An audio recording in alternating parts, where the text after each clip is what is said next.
আজকে আমি বানাবো পটল আলু দিয়া মাছের ঝোল। তো অনুরোধ রইল সম্পূর্ণ ভিডিও স্কিপ না করে দেখা। আর যদি আমাদের এই ভিডিওটা ভালো লাগে তাহলে লাইক শেয়ার সাবস্ক্রাইব করে দিবা। কড়াই গরম হয়ে গেছে কি এখন তেল দিয়ে দিব।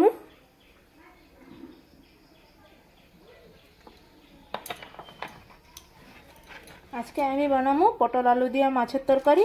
তা আলুগুলারে এইভাবে কাটতে নিয়েছি, সাথে পটলগুলারে এইভাবে কাটতে নিয়েছি।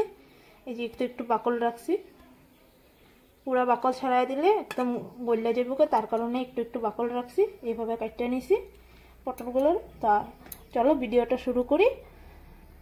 আমরা আজকে আলু দিয়ে মাছ দিয়ে বানাবো পটল আলু মাছ তরকারি। তো তেল গরম হয়ে গেছে গিয়ে এখন একটু পাঁচফোড়ন দিয়ে দেবো। পাঁচফোড়নের থেকে একটু সুন্দর গন্ধ বাইরেবার সাথে সাথে দিয়ে দেবো আলু আর পটল।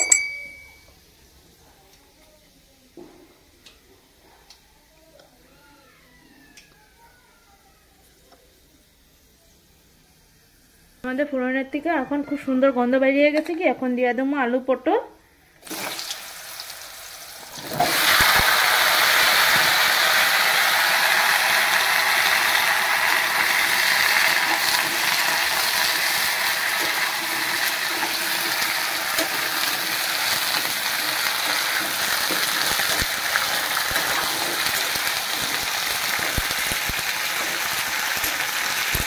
আলুগুলো হালকা একটু ভাজা হোক ততক্ষণে আমি একটা মশলা বানাই আনি।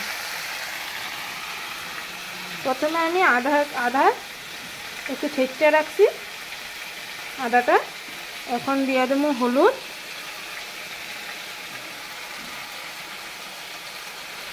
দিয়ে দেবো মরিচের গুঁড়া,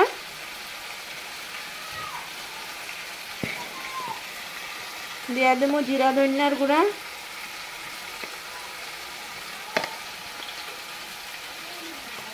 অল্প একটু জল দিয়ে মশলাটারে ভালোভাবে মিশিয়ে নেব।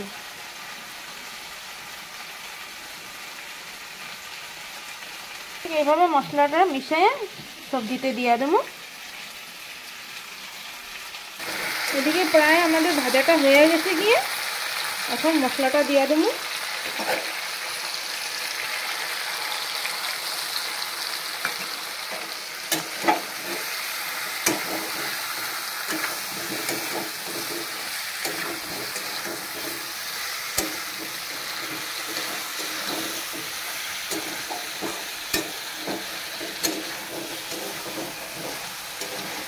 মশলাটা ভালোভাবে মিশিয়ে এখন লবণ দিয়ে দেবো। এখন দিয়ে দেবো স্বাদ মতন লবণ।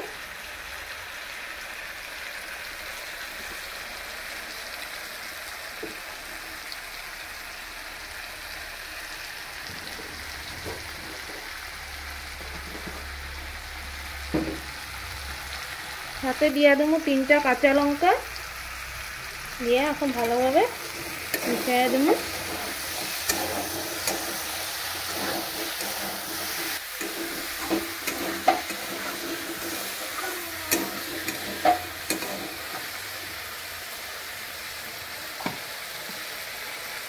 অল্প জল দিয়ে সবজিগুলারে ভালো করে মশলার সাথে কষাবো।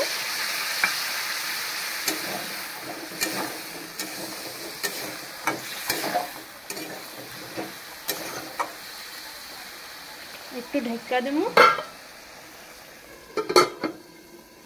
টমেটোরে এইভাবে পাতলা পাতলা করে কাটতে নিছি। এখন আলুটা আমাদের মোটামুটি সিদ্ধ হয়ে গেছে গিয়ে এখন আমি টমেটোগুলো দিয়ে দেবো।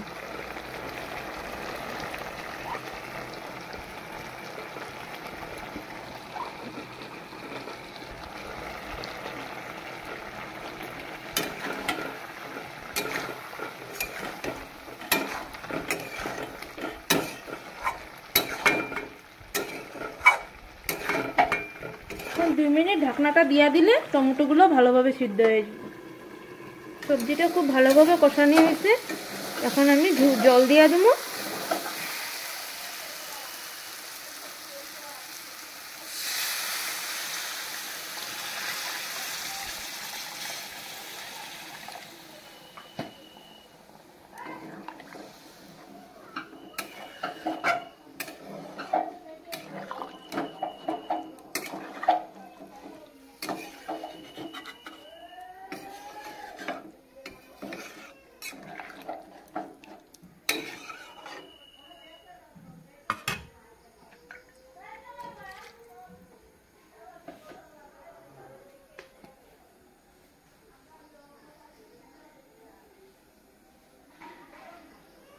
আমার ঝোলটা ভালোভাবে ফুটতে গেছে।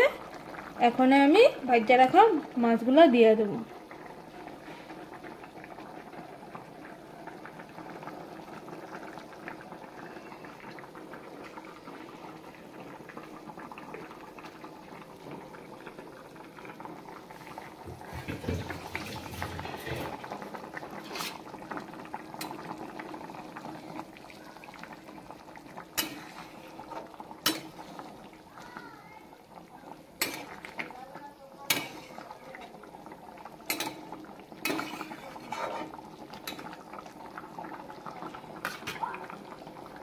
এটা প্রায় হয়ে গেছে, এখন আমি নামায়ে নেব।